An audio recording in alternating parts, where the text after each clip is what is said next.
กรมภาษีกระทรวงการเงินร่วมกับโครงการใจกาได้เปิดศูนย์ฝึกอบรมในหัวข้อการบริหารบุคลากรให้พนักงานรัฐกรกรมภาษีเพื่อสร้างเป็นครูฝึกในวันที่25 พฤษภาคม 2026 กรมภาษีกระทรวงการเงินร่วมกับโครงการใจกาได้เปิดศูนย์ฝึกอบรมในหัวข้อการบริหารบุคลากรให้พนักงานรัฐกรกรมภาษีเพื่อสร้างเป็นครูฝึกโดยการเข้าร่วมเป็นประธานของทานพุทธนิกรเคนวงศ์รองหัวหน้ากรมภาษีมีทานอากิยามาโมโตะเซียวซานใจกาประจำกรมภาษีคณะครูฝึกจากกรมภาษีญี่ปุ่นและนักสัมมนากรของแขนงภาษีเข้าร่วมในกล่องประชุมทานพุทธนิกรเคนวงศ์รองหัวหน้ากรมภาษีได้กล่าวคำเห็นเปิดศูนย์ฝึกอบรมครั้งนี้ว่าการฝึกอบรมครั้งนี้มีความสำคัญในการพัฒนาขยายแผนพัฒนาแขนงภาษีในระยะปี 2026 หา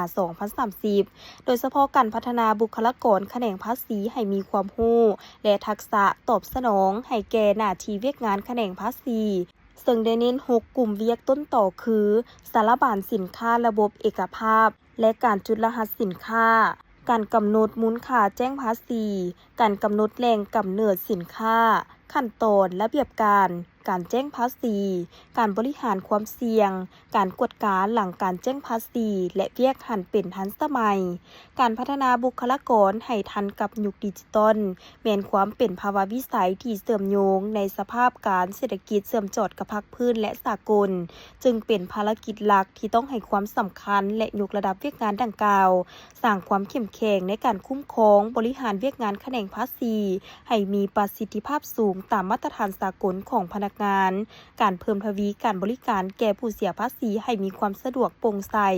การฝึกอบรมในครั้งนี้จะได้รับฟังการบรรยายจากวิทยากรและเชี่ยวชาญจากกรมภาษีประเทศญี่ปุ่นทางด้านวิชาการและงบประมาณเพื่อช่วยให้การพัฒนาบุคลากรในการฝึกอบรมการสร้างเป็นครูฝึกครั้งนี้ก้าวหน้าไปอย่างต่อเนื่องเทียบทันกับภาคพื้นและสากลพร้อมนี้ประธานกองประชุมยังเน้นหนักให้นักสัมมนากรผู้เข้าร่วมฝึกอบรมแลกเปลี่ยนประสบการณ์และถอดถอนนำเอาความรู้ไปประยุกต์ใช้ในเวียกงานจริงพัฒนาบุคลากรให้กลายเป็นกำลังแห่งอันสำคัญให้แก่พนักงานแขนงภาษี